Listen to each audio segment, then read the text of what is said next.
to the mustacheandthebeard.com. Two great geeks. Changing the world, one post at a time. My name is Louie Matos. I am the Mustache. We are here with a very special video. Very special video. Called starting our classic video library called CAMPY.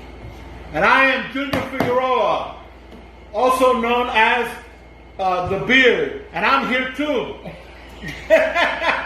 And I was going to ask you, what's a CAMPY video? Don't you start. Okay. Don't you start. All right, I always put you on the spot.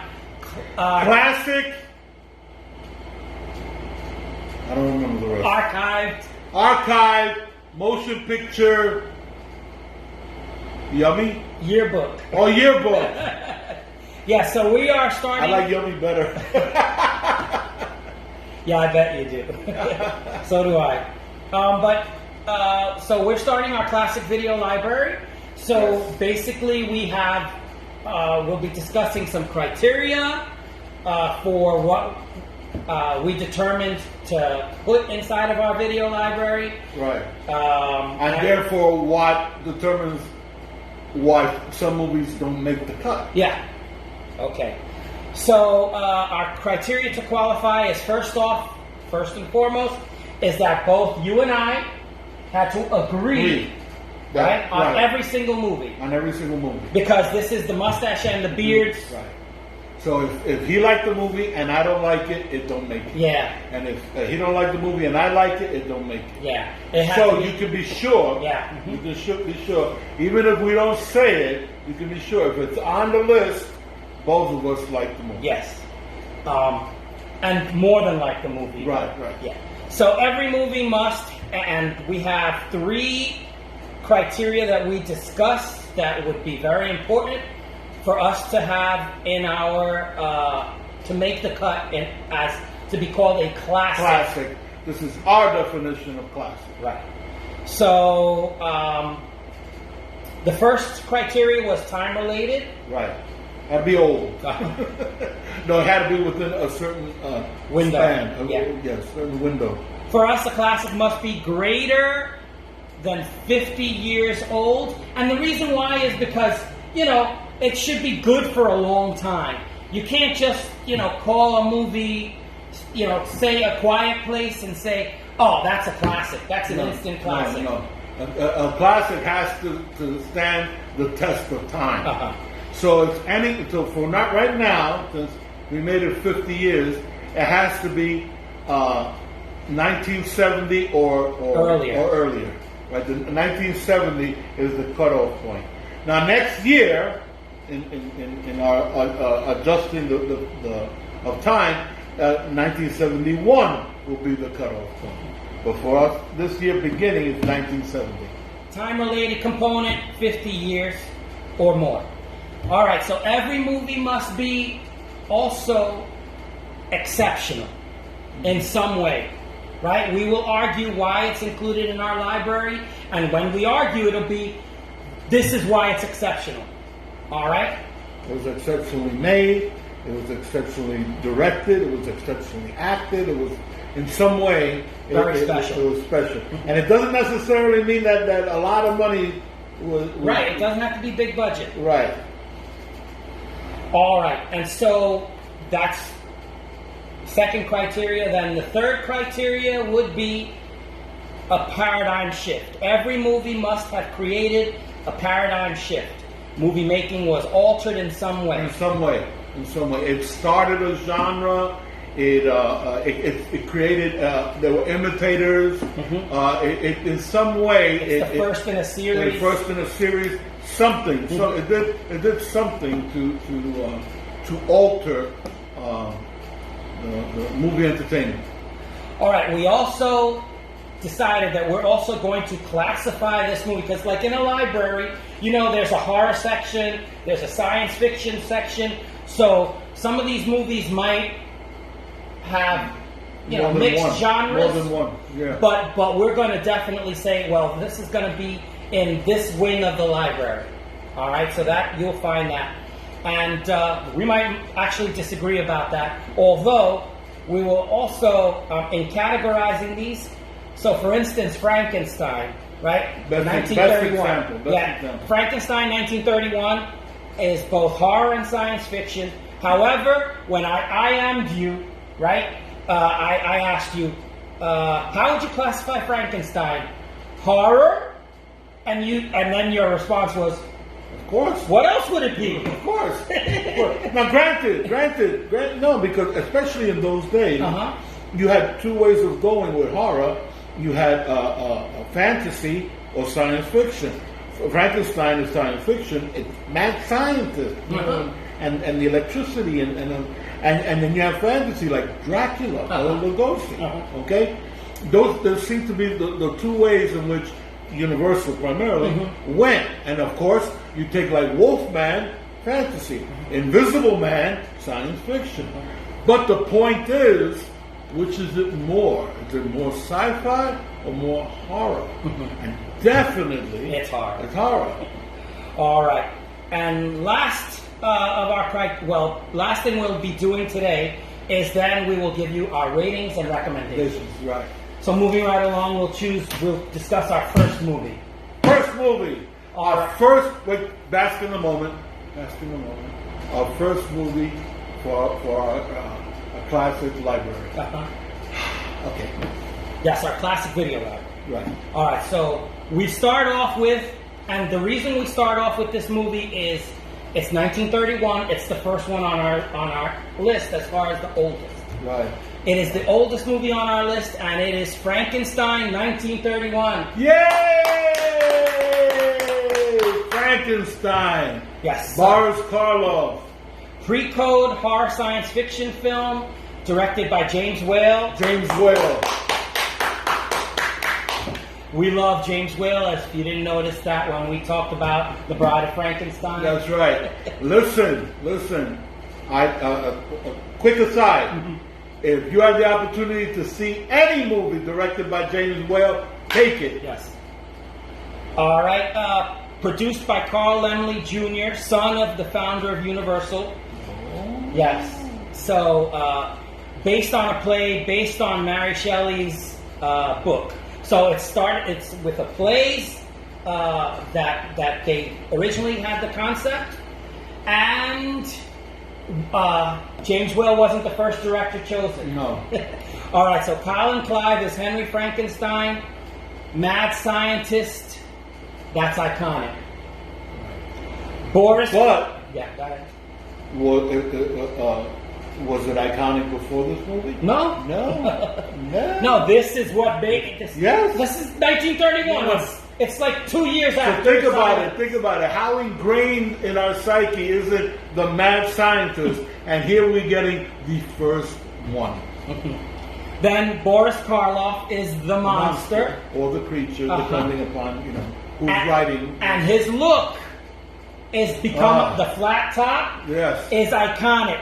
It The started bolt right to here. the neck, iconic. The scar on the green skin, the greenish skin, although it's a black and white movie.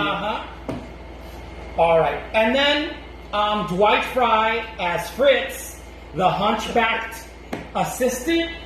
Come on. That's iconic too. That became the standard. All right. So all of these are standards that started the mold. And so our classification in the library, it goes in the horror section. In the horror section, definitely. This is a cinematic masterpiece in both of our estimations. Yes, absolutely. I cannot sing this movie's praises any higher. All right, so you pretty much, I can already detect what your rating and recommendation is going to be. All right, and so the classification is done. Our time-related component for the first of our criteria. 1931. 89 years ago. Yes. So, yeah, I think it fits into the time-related component. And to give you a little historical perspective, 1931 is when everything went talkie.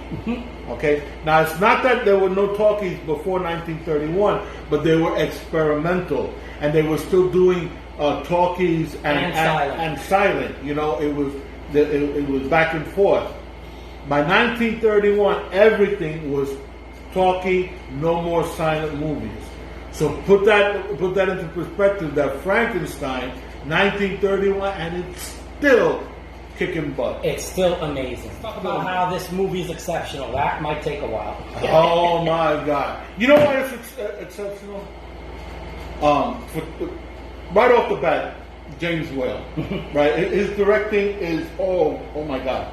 But you know what? It's also obviously a labor of love. Obviously, everybody in there knew that this was something special. They knew that and they were willing to go that extra mile in order to make this movie. Call of removing his motives, it just goes to show, and you could tell, you could see that everybody knew that this was gold, that they were handling gold. All right, so yes, we have the exceptional, iconic tropes, right, that we just mentioned. You know, the fact of the mad scientist, the flat top, the hunchbacked assistant. The directing is fantastic. Amazing. We loved the pacing of this movie. And you would think, right? I mean, come on. We've seen thousands of movies. We've watched thousands of movies. So sometimes you anticipate things. Stuff that I anticipated did not happen. James Whale took me in a different direction. I thought it looked like if he was making a segue to something else, and no, he fooled me. That was amazing. All right. Also, Bela Lugosi was supposed to be originally the monster, and he was upset because of his great success with Dracula. Right. So Carl Laemmle Jr., when Dracula 1931 came out and was so successful, he says, "I'm making horror movies. All I'm doing is monster movies." So so of course, why not? You go to the cash cow, and so you go, and Bela Lugosi turned it down. But why? Because he didn't think the part was no speaking, right? No speaking. Yeah. that goes to show you. He turned it down because it was a non-speaking part. In Bride of Frankenstein, they give the monster words, and what was Boris Karloff's complaint? Yeah, it's like why the monster talking is stupid. Yeah, why is he talking? It goes to show you two completely different perspectives. And Robert Florey was originally tasked to be the director of this movie. I don't know Robert Florey from a hole in the ground, but I'm glad that James Whale got thank God James Whale did it. Thank you, Lord. Yeah, so it is exceptional in all of those ways. A paradigm shift with the making of Dracula and its meteoric success. Laemmle Jr. promised to make more horror movies, and every time a new monster failed, he said, "Let's make another Dracula. Let's make another Frankenstein. Let's make another Mummy. Let's make another Wolfman." Because the new ones weren't cutting it. Yeah. All right, so ratings and recommendations. You go first. I mean, I think it's obvious. I think this movie's perfect. Okay, but let me tell you something. This movie's been around for 89 years. I didn't just see it for the first time now, right? I saw this movie when I was a little kid. I saw this movie when I was a bigger kid. I saw this movie when I was an adult. You know, I've seen this movie before, but I hadn't seen it for a really long time. Decades, right? Then Louis and I decided to watch the movie again, right? To judge it for this classic library, and he got a really good copy.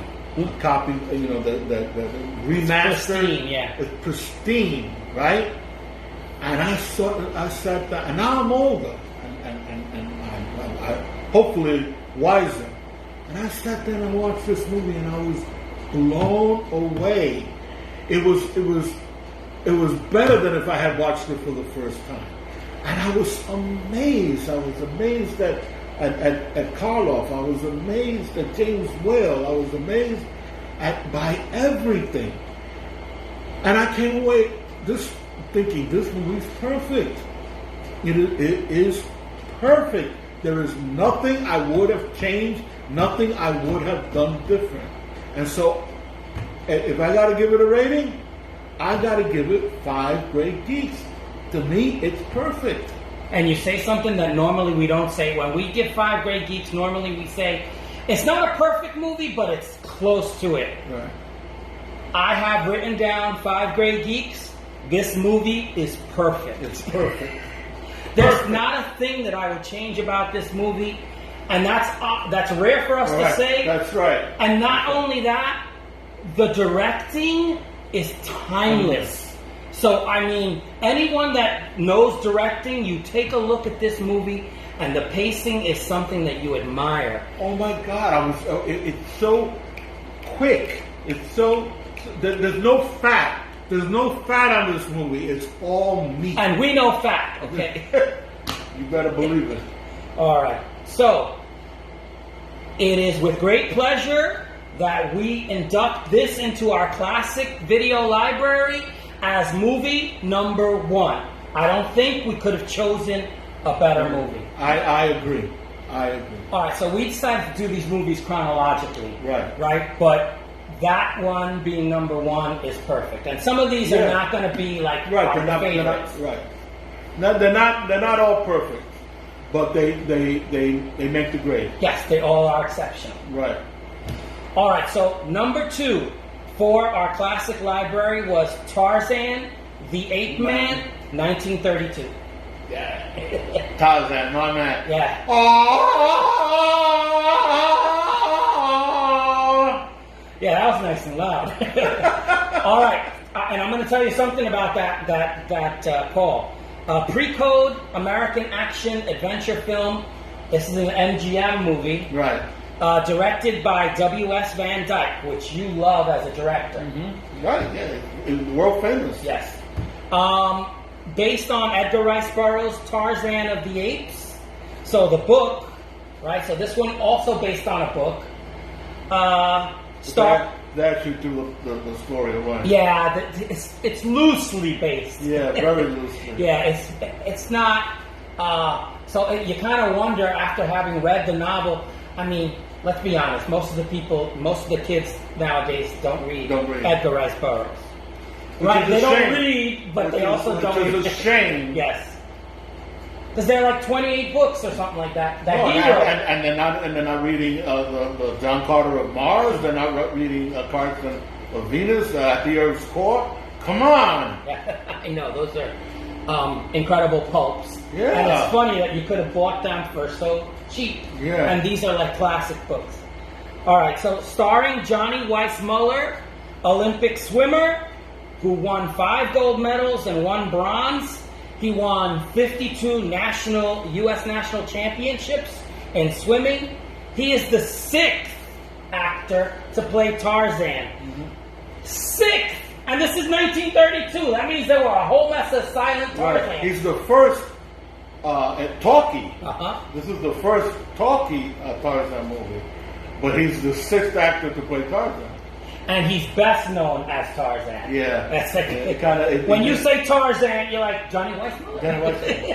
Yeah, he kind of got typecast. Yeah. So he's best known because he made 12 Tarzan movies. Amazing. All right. So before we talk about the exceptional nature of this movie, classification is action-adventure. Action-adventure. Right. Definitely. So we start off with the time component. Yeah, definitely. What's that? If the other one was 89, it was 88 years. Yes, 88 years. 88 years. So yeah, the window, it exceeds the window of our 50 years. Exceptionalism. You want to say something about why you think this movie is so exceptional? Well, yes. Johnny Weissmuller was perfectly cast.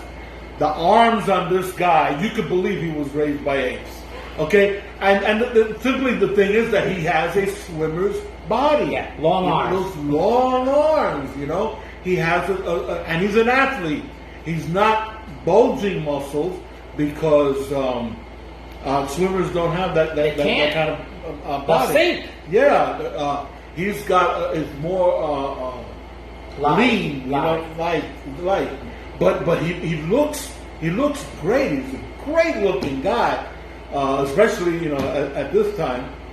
And I think it was again. Remember, look at the times. This is 1932. So I'm about to say, I think it was exceptionally well acted. Right? You may find the audiences today may find it a little campy because the acting style has changed. Also, remember that they just switched over from silent movies to correct. Talking. So a lot of these people were silent movie actors, and they're also theater trained. In the theater, you're taught to exaggerate because I may be sitting in the back of the theater. I still got to see what it is that you're doing. So you get large arm movements. Why? Because of the audience.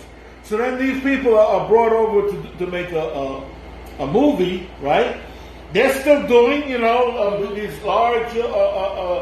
And the women is like, oh, love me. This thing, oh my God, these gestures. That's where they come from. So you can. I don't believe in holding it against the movie that it exists within its time. Okay. Yeah. I think it's exceptionally well acted. I believe Jane. Mm-hmm. I believe her emotion. Yes. Because she has probably the widest range in this movie. Uh-huh. I believed her. Mm-hmm. Her father. Yes. I believed her father. Mm-hmm. So yes, exceptional. Yes, it meets that criteria. This was filmed on a set, not in Africa. Not in Africa. On a set in Culver City. So the lagoon that he's swimming in is a man-made lagoon. Now listen, I didn't think they were in that means Africa. that those hills, those rocky hills that he's running up, yeah. they were put there. Yeah, just absolutely stunning. The pygmy midgets were white dwarfs wearing blackface. There's some stock footage that I told you, that's blue screen. Mm-hmm. Well, green screen. I think it's blue screen at that time. Right. Some effects. So yeah, some effects are dated. But Johnny Weissmuller's Tarzan scream.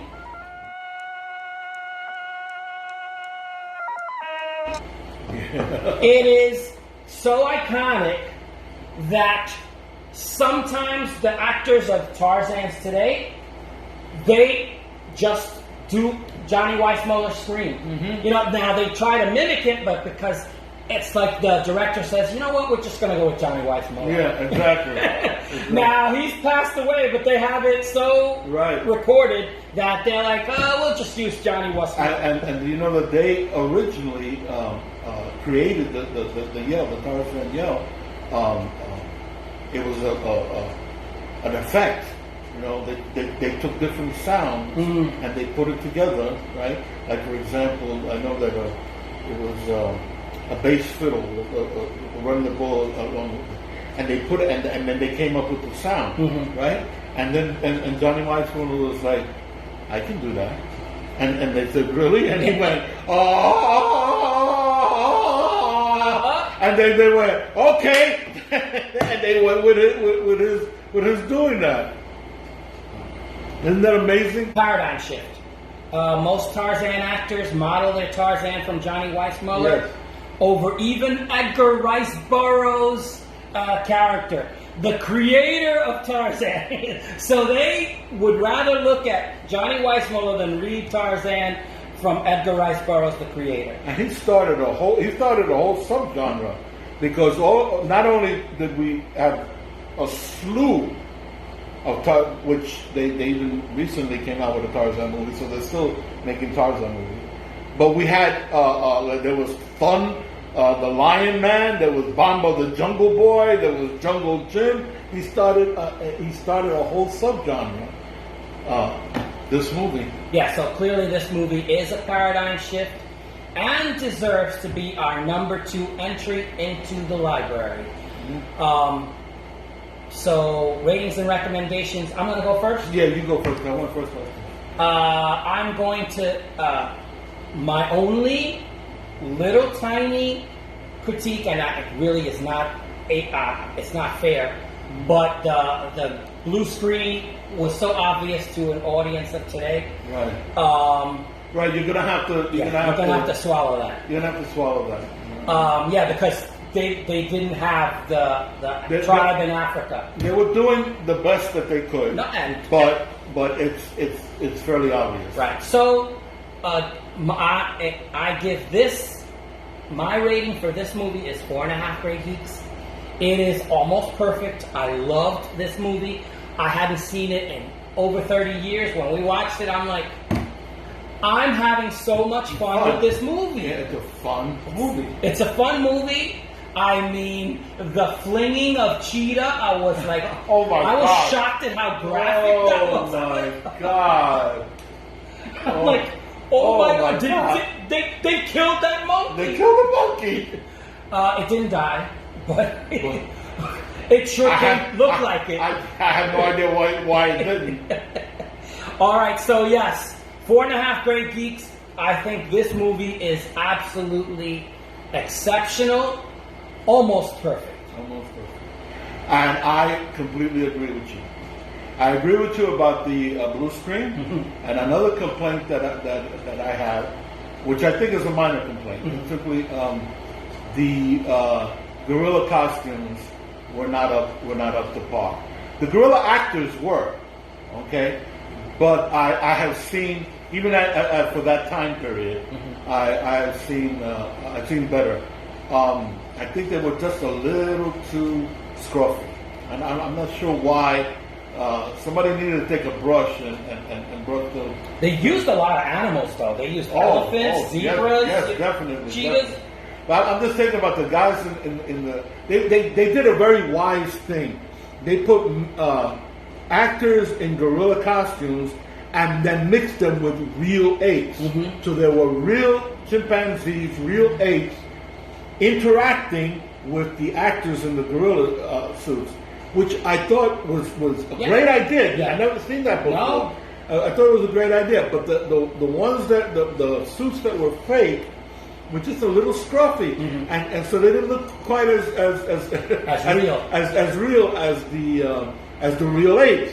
So that I had a little problem with that, and the blue screen. But other than that, I have no problem with this movie. I agree with you, near perfect, and I would give it 4.5 Great Geeks. Okay. So yes, it is our pleasure to induct into our classic video library, Tarzan the Ape Man, 1932, our movie number 2. Number 3 is The Scarlet Pimpernel from 1934. 1934. Yay! Yes. This is called a British adventure film, directed by Harold Young for United Artists. Based on a classic 1908 adventure novel by Baroness Orczy. A woman. A woman? Yes. Well, that's why the romance is such a big part of the story. And produced by Alexander Korda. Oh, big name. Yes. Big name, Alexander Korda. And he does big movies. Yes. This is starring Leslie Howard, Merle Oberon, and Raymond Massey. This classification is adventure drama.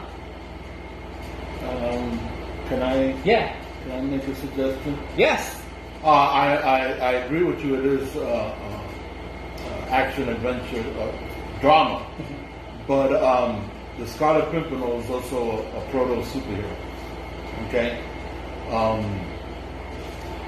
The Scarlet Pimpernel is a masked adventurer, and he gives us the dual identity. It is with the Scarlet Pimpernel that the dual identity is introduced into superhero-dom. So I would rather we start a superhero classification. especially since currently superhero movies are so big. You know, they have a classification of their own. So I think we should have one, and a lot of these early movies that classics that would fall into that category. For example, like if we choose to do the Mark of Zorro or Lone Ranger or anything like that, then it would go into that class. And as all superheroes, right? Like Spider-Man, with great power comes great responsibility. Superman, up and away. He has his own kind of calling card, does he not? the poem? Yes, the poem. They seek him here, they seek him there. Those Frenchies seek him everywhere. Is he in heaven? Is he in hell? That damned elusive Pimpernel. Yes. So, totally fits in the superhero genre. Yes, absolutely. I completely concur. I'm glad you brought that up, and yes, we should open a wing called Superhero. Superheroes.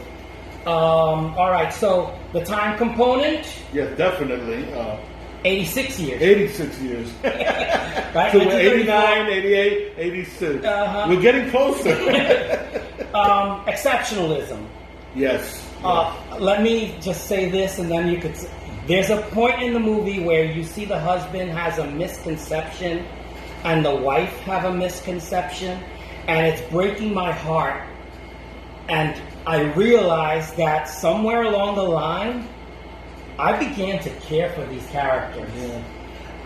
And that whole thing of misconception that we got in Three's Company. I know some of you don't know what Three's Company reference is.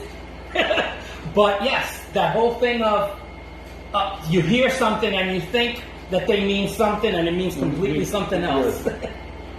So yeah, that's one of the parts of the pivotal to the story. Yes, it's very important.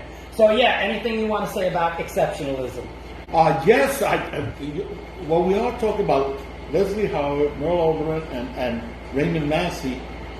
These are master actors, okay, and they know their craft, and so they have a way of appearing on the screen, and you wind up, stopping whatever you were doing and watching them because they're like magic. So yeah, I think it's exceptional. Yeah, in the beginning of this movie, because you had suggested it, I watched it, and the beginning has me mesmerized. But it's British, so and it's also based on a play, which is another thing. They do a lot of exposition. Yeah, I was going to say that. And I was going to say that I'm like, come on, can we get to the action? It's based on a play. Plays talk a lot. There's not that much action going on the stage. It's a lot of talking. This is based on a play, so it's heavy on the drama. Yeah, it's a superhero movie, but it's heavy on the drama. Okay, so please stick with it. Stick with it. Stay with it. Stick with it because it all comes together, and it all comes together beautifully. Yes. So paradigm shift. This is a superhero movie. Right. I completely agree with you. Not a swashbuckling movie, but certainly adventure.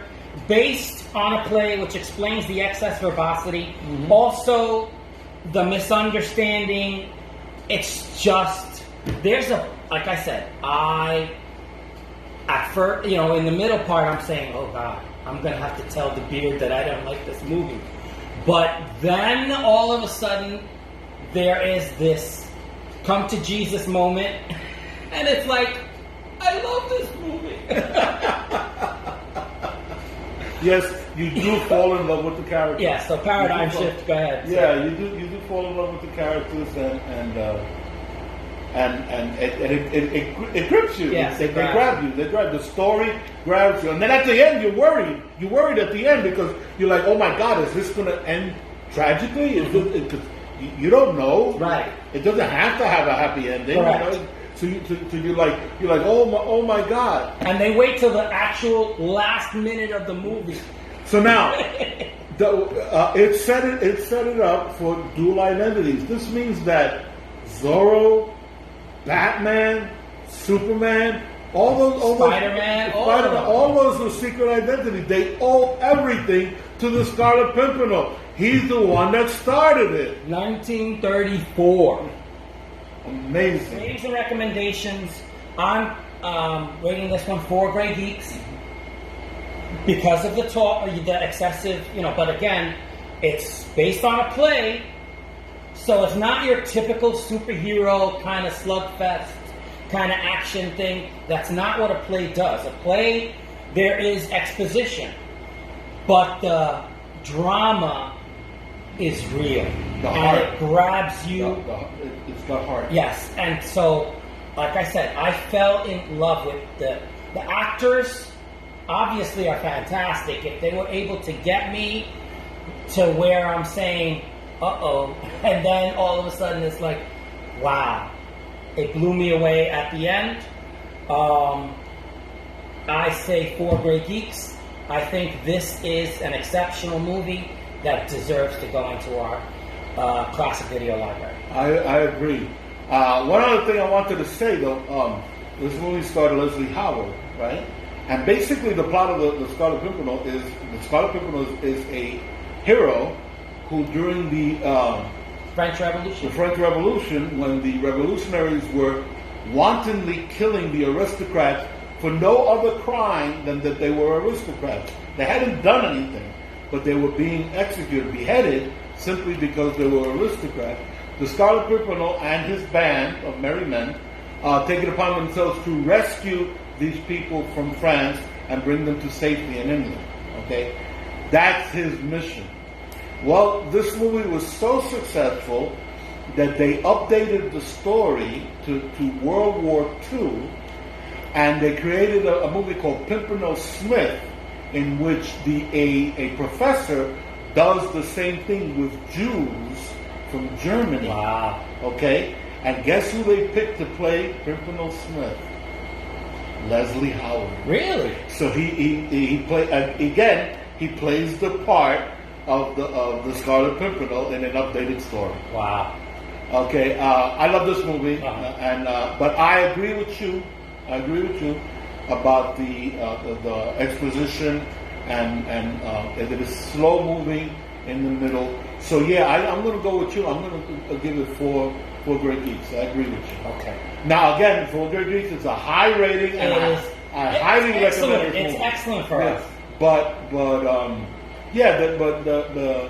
who knows? You may actually like the exposition. You know, if you go in there not expecting to see fist fights and people swashbuckling. If you go in there expecting to see the drama, you probably like the movie even more. And there is a little bit of fight scenes. Yeah, it's not like this. The chase in the beginning and well, the whole thing of chopping people's heads. It's like, oh my god! for no reason other than they're rich. That they were born aristocrats. So what's number 4? Number 4 is The Adventures of Robin Hood. 1938. Robin Hood. Yes. Errol Flynn. Basil Rathbone. Olivia de Havilland. Claude Rains. I forgot Claude Rains. Alan Dale Sr. And was it Patrick Knowles. There's a whole bunch. And wait for it, Una O'Connor.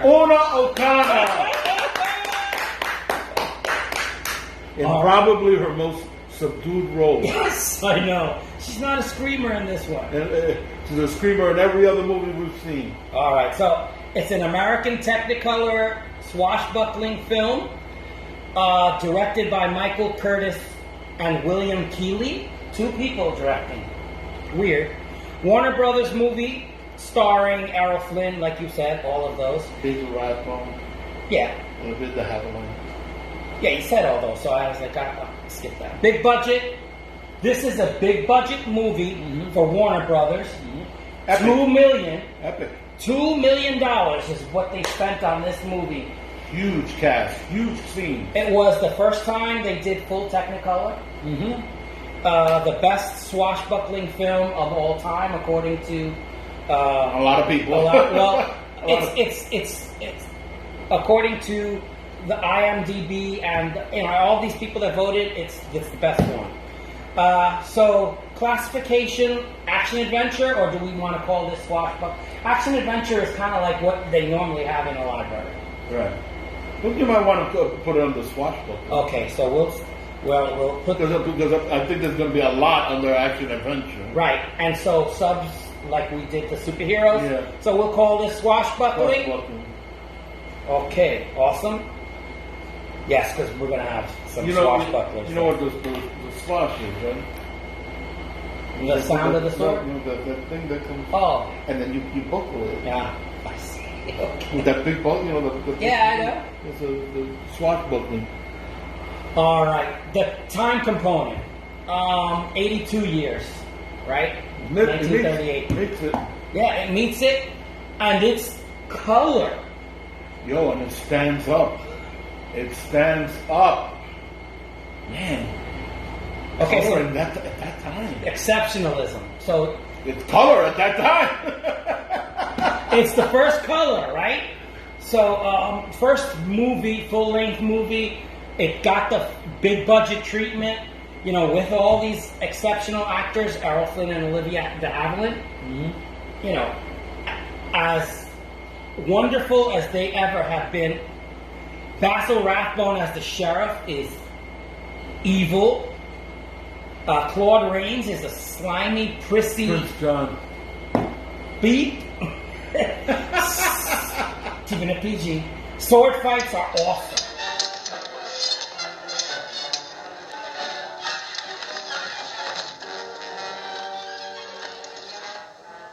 Your sword, Kismet.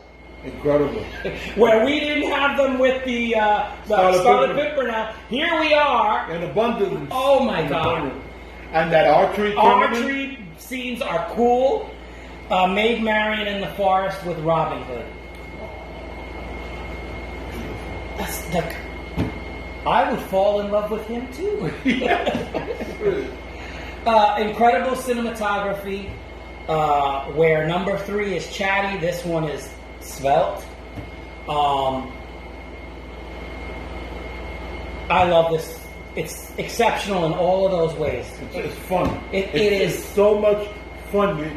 You sit there watching this movie and you with a broad grin on your face. You're like, I'm having such a good time. When the movie ended, I could have said, let's watch it again. Yeah. It's that kind of a movie. All right, let's talk about the paradigm shift. Well, just in Robin Hood alone, how many Robin Hood movies have we had? TV shows, books, comics, you name it. Uh-huh. Right? And it started with this. Well, before this movie, Douglas Fairbanks Jr. had done a black and white and had done a silent movie, and he was considered the paradigm of Robin Hood. But here comes Errol Flynn, and it's like, Douglas Fairbanks who? Douglas who? He made a movie? Yeah. So he blew him out of the water. This movie encapsulates most of the legendary stories that are part of the Robin Hood mythos.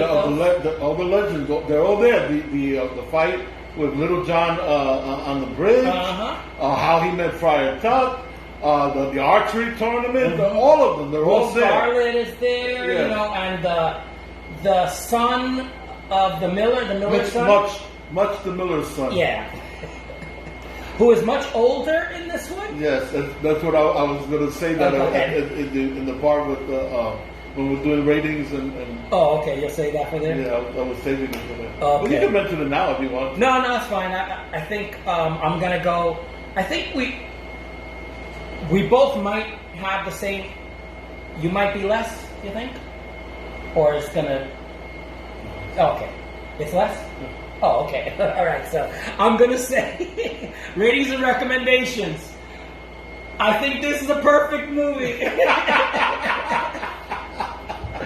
Like I said, I was ready to say, let's watch this again. Yeah. So I say 5 Great Geeks. I hadn't watched it in a long time, and I remember watching it as a kid and dying to see it again. because it wasn't like now it's on demand. Yeah, you can watch it as often as you like. Right, it would be on the 4:30 movie. It would be, on Saturday nights, and every time that it was on, that I saw it, I was like, I'm watching it.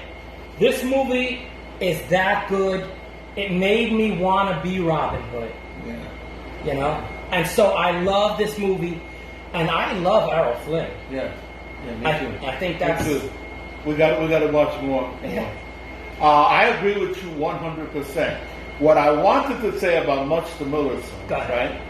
Is traditionally, Much is usually a young kid. There's usually a young kid who gets caught killing the king's deer, and Robin defends him, and that's how he that's what starts him on the road to being an outlaw, right?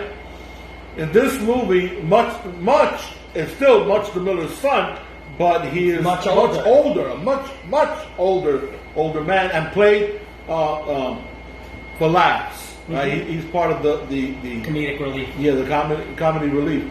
Now, at first, the first time I saw this, which is way back, the first time I saw this, that threw me off a little bit until Una. He has a love.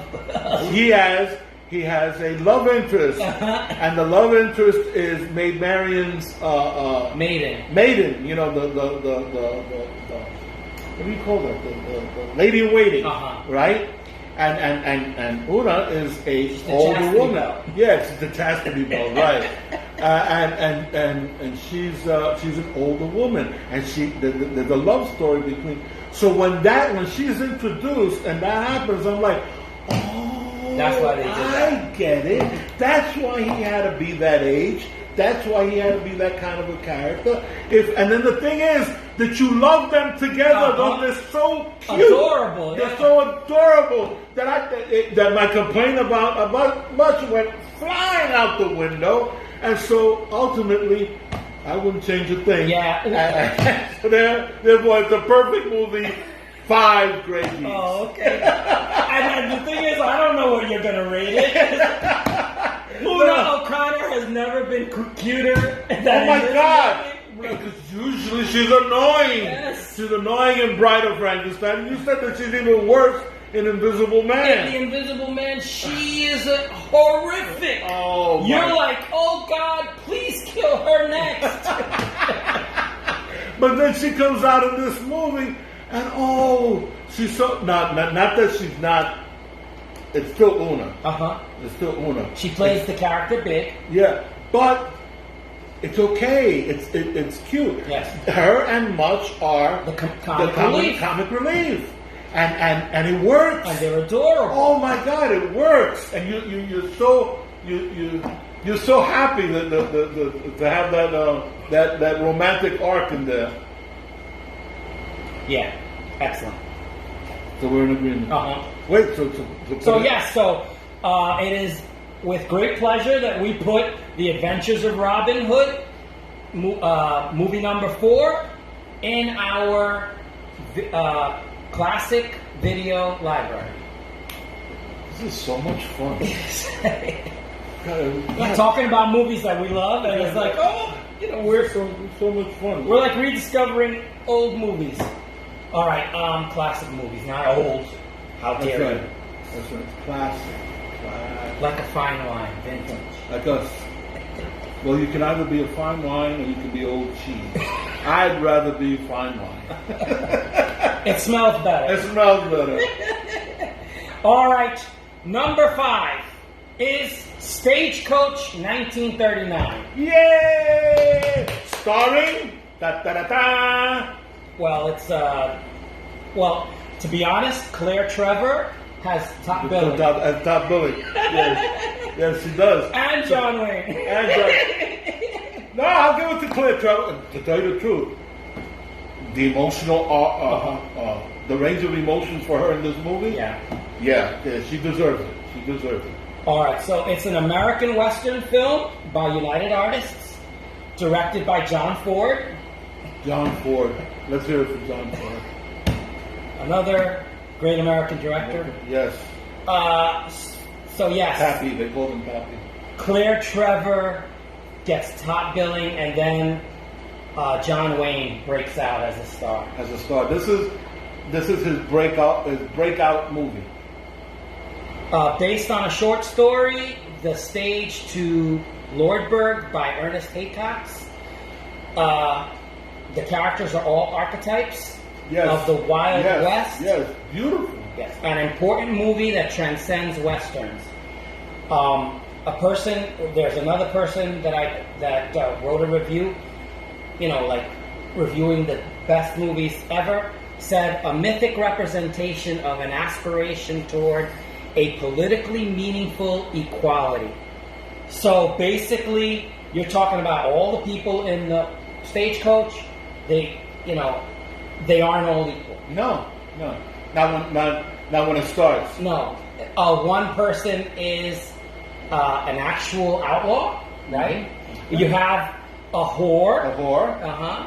A drunken doctor. And they're both kicked out of town. They run out of town. The drunken doctor and the whore. And then you have the frontier wife. The frontier wife is pregnant. Of a cavalry officer, the wife of a cavalry officer. And then you have the whiskey salesman. The little man, the whiskey salesman. Then you have the banker. The evil banker. The evil banker. You may as well have him going like this. Simon LeGree. All right, so the whore with a heart of gold is chased out of town. So also is the drunken doctor. Yet when the frontier wife requires assistance, who help her? Them two. The doctor and the whore. Oh, we forgot the gambler. Oh, that's true. The gambler. And there's an actual gunslinger too. Yeah. He's a gambler that is also a gunslinger. Yes. Excellent character tropes that you can find in most westerns. At least 3 or 4 of these. The classification was easy. It's a western. It's a western. No dispute there. It's a western. The time component, it's 1939, so it's 81 years. 81 years. So it fits. Exceptionalism. Yes, this is John Ford. Sweeping vistas. I don't know where to begin. I mean, it's 3-dimensional characters, and it's John Wayne is amazing. I remember we were watching it together, and John Wayne is tying the bandana to his neck with one hand. And I'm saying, look, he's doing this with one hand. And the thing is, it wasn't until after we saw this movie that I realized that's the Pope in the Pool, right? The Pope in the Pool is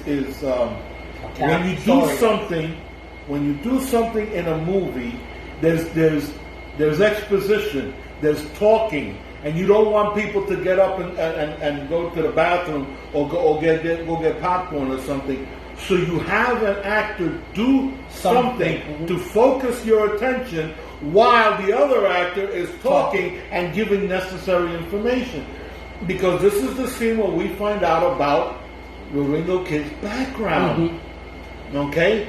Now, we wouldn't get up and go for popcorn. He's tying his bandana with one hand, and we're over there looking what he's doing, and we forgot about getting up. Yeah. But and the funny thing is that one actor might think, look at that, he's trying to take the scene away from me. But no, it wasn't the case. It's like, yes, stay watching us because this is important. It came from a movie. There's a movie where there's a long exposition, and what they did, it's a movie about the church, so they showed that the Pope has his own private pool, and they have the Pope swimming in the pool while the cardinals are giving him this information. And instead of people walking out, they didn't think, wow, look at that pool, that's a cool pool. I didn't know the Pope had I know, and the pool is it, the Pope is in the pool. The Pope was in the pool, look. And so that it became that trick, mm-hmm. right, became known as the Pope in the Pool. Excellent. So, paradigm shift. One gave us John Wayne. Okay. Two, have you any idea how many times Stagecoach has been remade? Okay, I alone have seen it with Alex Cord and Chris Christopherson. I know that it's been made at least 2 or 3 more times. Wow. Okay. Yes. So that's two and three. It taught us about westerns. Yes. It changed the western genre. Which is weird because there were westerns before this movie, Absolutely. and westerns after this movie. But this movie gave us both claustrophobia and vistas. And right? vistas, yes. We saw that battle, the stagecoach battle. Now, mind you, there's no fight scenes throughout the entire movie until the end, and it's like a huge fight. Just absolutely incredible. A battle. Fight choreography is something else. Oh, John Ford. And then, they get to the town, and you're like, okay, wow, they made it. There's still more. And you notice that they get to the town at night. Don't whisper. Sorry. They get to the town at night, making everything bleak, everything dark. The tone changes, and you're like, oh my God, it's going to end bad. Yeah. Oh my God, it's going. I'm going to cry. Yeah. Oh my God, it's not a happy ending. Yeah. The whore with the heart of gold and John Wayne are, having this intimate moments, and then I gotta go because there are 2 people in town that I gotta kill. Yeah, I gotta kill. And she swears that he's gonna get himself killed. That he can't beat them. Yeah. And in fact, the sheriff says, "Listen, if you want to go," he's like, "No, I can't run." And it's just gripping. So you have one story, and yet that story ends, but there's still a little more. Yeah. And which is kind of like a little denouement to end with the climax. It is fantastic. Ratings and recommendations. I have to give it 5 grades. I can't think of a way to improve this movie. I can't think of anything that I would have done different. I would have eliminated character, or I can't think of anything. I think it's perfect. Sound giving it 5 grades. Yeah, I think it's the fact that we saw a grainy copy. For me, it's not 5, but 4.5 grade geeks is excellent. I think that the grainy copy was like, I lose some of the vistas, with the grays, and there was snow, and it was like, so it's not the movie's fault, of course. Because we saw it on TV. Yeah. It wasn't Frankenstein. It was a DVD. This one we saw on TV.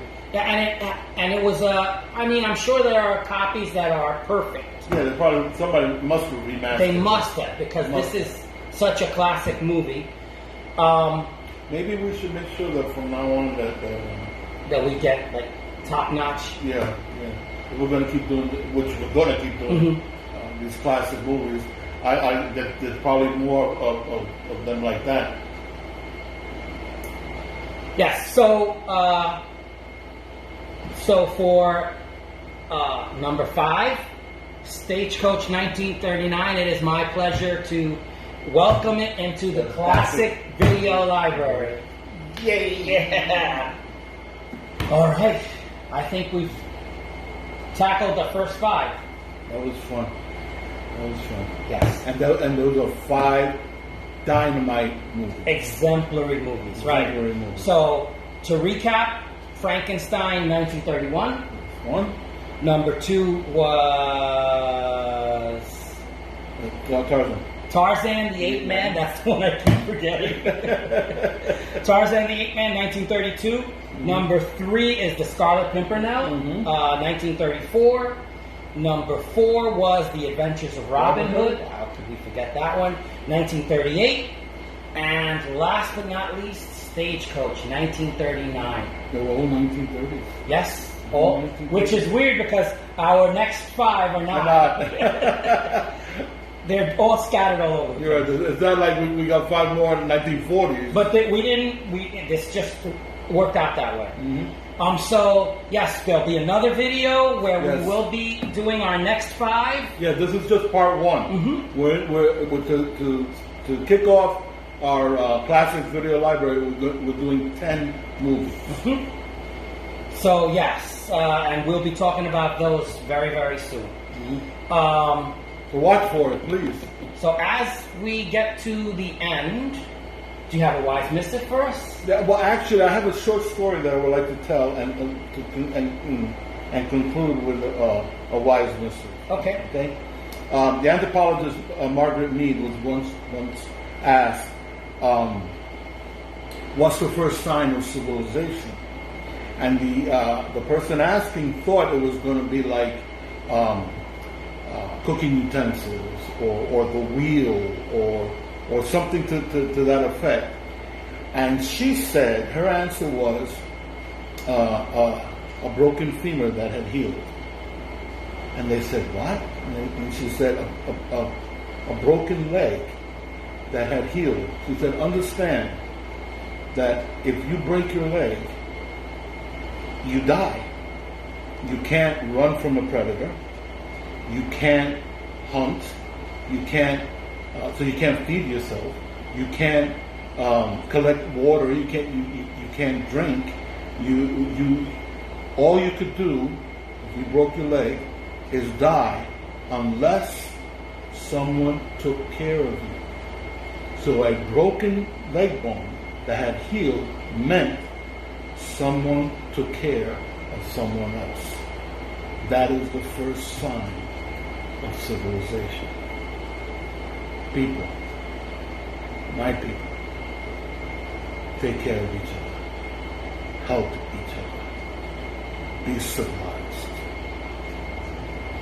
With that having been said, my name's, if this is your first time visiting the Mustache and the Beard and have enjoyed this video, we ask that you subscribe, push the like button, please, share with other people. That's right, it's there. Yeah, sharing is caring. Sharing is caring. If something we've said has stirred you that you have to say something, and I think we've given you enough to talk about, please comment.